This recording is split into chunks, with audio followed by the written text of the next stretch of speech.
Hey everyone, adakai.tcg here, and I'm coming at you with another video. This is going to be my updated Black Luffy deck list for OP05. And some of my initial thoughts, I do think the deck is still pretty strong. It has a pretty good matchup into most of the meta decks. It does tend to struggle against one. I'll cover that in the end of the video as well. But I did get to test this and pilot this in the Egman Tournament yesterday. I ended up placing 5th, going 5-1. I'll review some of those matchups as well. But yeah, without further ado, let's just go straight into the deck profile. Alright everyone, let's jump right in. So this is my updated Black Luffy deck profile for OP05. As you can see, some of the ratios have changed, and I did add in a few new OP05 cards. Let's start by talking about some of those OP05 cards. And so the first one is Rebecca. Rebecca is a 4-cost, 0-power, 1k counter card. She has the blocker attribute, which is great, and her ability reads that on play you can add up to 1 black character card with a cost of 3 to 7 other than Rebecca from your trash to your hand, then play up to 1 black character card with a cost of 3 or less from your hand rested. This card is really good. It's a card that I like to play in the mid to late game. And it fixes one of the issues that I had with black occasionally, where you'll have a handful of cards that can cost reduce, but maybe not a card that you need to pop after you reduce the cost. And so what you can do with this Rebecca is, towards the end of the game, say you're at a 10-don turn, like a single play line would just be, you play this Rebecca for 4, you grab a Sakazuki from trash, then she cheats out, say, a Suru. So now when you use the remaining 6 Don to pop with Sakazuki, he can hit a 7-cost or lower, which is really good for the late game. Again, if you have already established an Isho or Cruzon, the 10-drop Cruzon on board, that Sakazuki is popping basically anything on the board. And so, yeah, you're establishing a blocker, you're getting a body out, and you're removing a body from their end. And so it's a really powerful combo. It's what makes the black and blue Sakazuki really powerful as well. But this Black Luffy can definitely take advantage of that too. Yeah, right now I'm running her at 2 copies. I did test 3. 3 is nice, but the ratios in this deck are already really tight. And so I found that 2 is enough, where I'm seeing her at least once a game, and seeing the 1 copy usually is all that you need to turn that corner in a game. So that's that. Next up is the Rob Lucci from OP05. He's a 4-cost, 6,000 power with no counter though. But his on play is that you may place 3 cards from your trash at the bottom of your deck in any order, KO up to 1 of your opponent's characters with a cost of 2 or less, and up to 1 of your opponent's characters with a cost of 1 or less. So this card is super versatile, which I love cards that can be very flexible. It has a stat line of a strong vanilla, a 4/6, which is fantastic. And yeah, right now you'll see that I'm not running the 9-cost Shanks anymore. That's because this card has replaced it in every way. And so what I love about it is, even with Shanks, at best, in ideal scenarios, like, you'll hit more than 3, but for the most part, Shanks usually pops 2 to 3 cards. Lucci's kind of doing the same, except 2, but it's also not a 9-cost. So you can still play this Lucci and then play a blocker so you don't just die the next turn. And so, yeah, Lucci's still going to make Luffy a 7k leader because he's popping 2 things. And he has the added benefit of one of the things he's popping is a 2-cost or less, so it's not as low as the Shanks, who only pops 1 cost or less. And so, yeah, it's a really versatile card. I'm running it at 3. 3 feels nice where because it doesn't have counter, I don't want it to be clogged up in my hands. I'm not afraid to kind of trash it using Garp and Sakazuki because I know I can grab it back with Rebecca whenever I need to drop it. Yeah, so this is just a really good card. No complaints about that. It does take some setup though, which requires you to have 3 cards in the trash, but again, this is not a card that I'm typically playing early in the game anyway, and so you will have cards in your trash by mid-game. Yeah, some of the other things to note, I did remove, this version of the deck runs, I think it's 2 less 2Ks than I ran in my previous iteration. I used to run the 2K Garp. I dropped those for the addition of the Lucci and the Rebeccas, so 2Ks for 1K, but so the defensive capabilities is still there. I'm still running 12 2Ks, which is plenty, but again, it's not as overkill as the previous iteration. So if you guys have tried that iteration, just know you are running less 2Ks in this one. Yeah, and another call out is I lowered Kobe to 2. He used to be run at 3. 3 just seemed to be too many now with the addition of Rob Lucci, who's also hitting that 2 cost and becoming a 4/6 body on the board. I found that 2 Kobe's was enough. He becomes more of a luxury later too. I love to drop Kobe after establishing like a 10-drop Kuzan because this small Kobe is just popping so many things on the board. And it's great if you can have the luxury of playing him after a blocker. But yeah, this deck has so many combos, and so things like the Rebecca into grabbing someone to KO. Rebecca can cheat out a Suru or a brand new to draw you a card, and then you can KO something on the board. It's just, there's so many play lines. Even the Shirahoshi. Shirahoshi works great because you can play it with basically every card that KOs in your deck. You can Shirahoshi to Kobe, Shirahoshi to Monkey D. Garp, Shirahoshi to Sakazuki, and that's all 10 don or less. And so yeah, you're establishing these blockers and popping things on the board, and it's just a great time.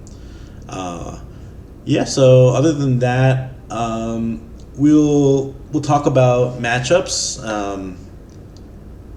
Yeah, I think that's all. Let's go right into the matchups now. Hey Ada Crew, just wanted to remind you, if you haven't already done so, be sure to check out my online shop. All you need to do is type in www.adakai.tcg.com to check out all the latest custom cards I've been making. There you can find highly limited serialized customized cards, such as this purple Luffy leader. Each card will be marked with a unique serial number from 1 to 50, and once it sells out, the design will no longer be printed again. Here you can also find the customized Dawn sets I've been working on, such as the Luffy Will Be King set, which features all the Straw Hats proclaiming their captain will be the king of the pirates. So if you don't want to miss out on the latest customs, make sure to check it out now. The links will be in the description below. Alright, so let's talk about some matchups. I'll go over some of the OP05 matchups that you guys will probably be running into. First one being Sakazuki. So this is probably Black Luffy's hardest matchup. And the reason why it's the hardest matchup is because of one card, the Houndblaze card. So in the black to black matchup, they have the added benefit of being able to bottom deck your unKOable characters like Borsellino, your Sabos, and so this matchup's pretty tricky. You want to go second, and you need to bait out their Houndblazes, and so it's a hard balance of baiting out their Houndblazes while staying alive. So what I'll typically do is, the advantage that you do have is that you're a 5 life leader to their 4 life, and so you do have the advantage of the luxury of that 1 extra life, which is 1 extra card in your hand and 1 extra swing that they have to kind of make into you. So Generally, I try to bait out the Hound Blazes as early as possible with things like the 4-drop Kuzan. Maybe I'll give up 1 or 2 Borsalinos, so that later on, when it matters, they don't have it for, when I'm ready to drop my next Borsalinos or Sabos on, and they can't KO anything. Sabo becomes really crucial in that matchup, and if you had correctly been able to bait out some Hound Blazes earlier, then being able to kind of pop things on their board, whether with Garp or Lucci, and then establishing a Sabo so that they can't retaliate, that's usually what swings the game into your favor. And so, the Sabo timing in this matchup is so crucial. And they can do the same to you, which is quite annoying. And so this matchup definitely is who can out-resource the opponent better. The Sakazuki definitely has more ways to out-resource you. That's why I think you need a mix of a little bit of a high roll and just being able to apply that pressure to the Sakazuki. One MVP card, though, is Isho in this deck. So the reason Isho is great is, one, Sakazuki doesn't run...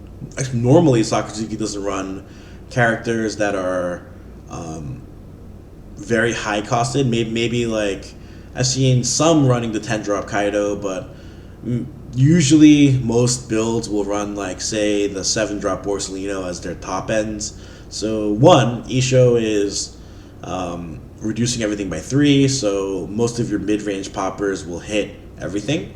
But 2, by the time you're ready to drop Isho, the Sakazuki has cycled, 4 or 5 times, or 4 times, and so his hand is pretty much what he wants his hand to be. And so being able to kind of strip 2 cards out of their hand is really crucial in the matchup where they're trying to combo their resources to remove your whole board. If you can establish 10-drop Kuzan, you're pretty set in that game, unless they have the Ice Age to answer it. Otherwise, they're dropping a ton of resources like Surus and a bunch of Great Eruptions to bottom deck your... and the Hinas and stuff to bottom deck your Kuzan. In the Egman Tournament, I ended up facing 3 Sakazukis out of the 6 rounds. Sakazuki was my only loss, so I was able to clutch out 2 of them. The one that I lost to, he saw all 4 Hound Blazes at the right time. I think I gave him his last one by swinging into his life, which he only had 2 cards in hand, I think, at the time, and so he was able to Suru and Hound Blaze my blocker, and then just go for game. And so, it was a tight game though too, and so I do think Luffy can win that matchup. Two of the Sakazuki matchups, I ended up going first, which is not ideal in that matchup, but I was able to still win one of them. And the last Sakazuki matchup, I did end up going second, and it is much easier if you're on the second curve. So for Enel, some key strategies is establishing your cost reduction early and building up to your 10-drop as soon as possible. Depending on the version of Enel you're facing, that deck can be kind of slow. They kind of want to go, drop their big bodies in succession. But if you are facing kind of like the Ohm and Holy version, where they're kind of cheating out and going wide, you still have a pretty good answer into that as well, because you're running your Garps, you're running your Sakazukis. You can cost reduce and pop 2 things with Lucci, so you do have quite a few answers to keeping them in check.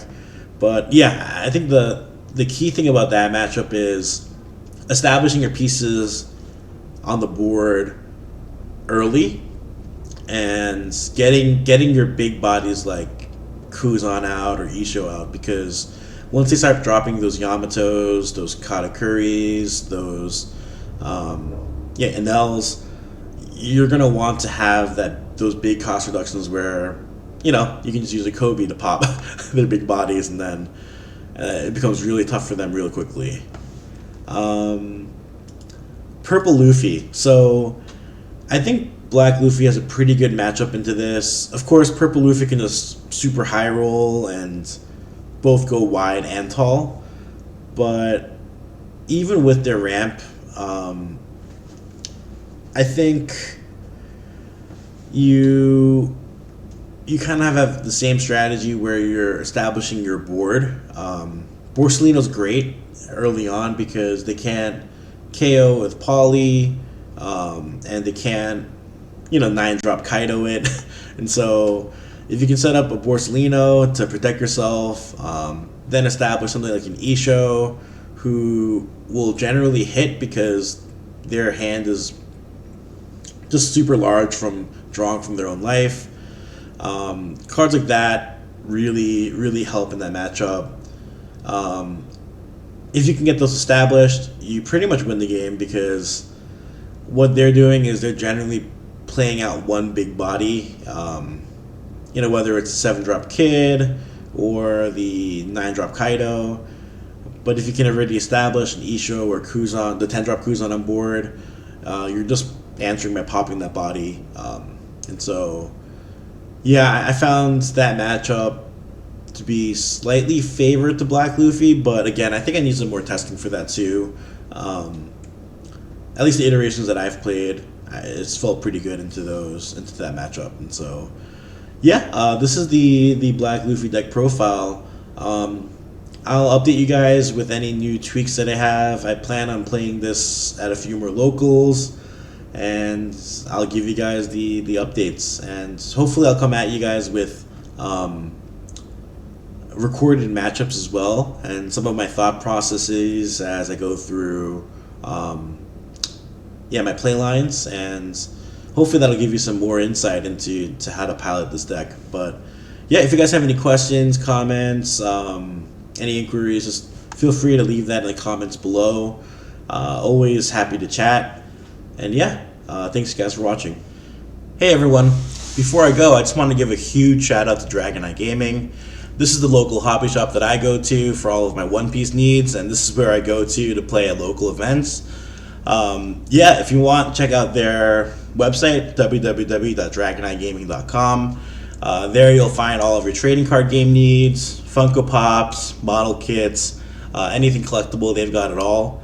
And so, yeah, if you're in the northern New Jersey area, be sure to check out their event registration too. They're hosting events all throughout the week, and they have a really cool membership program as well.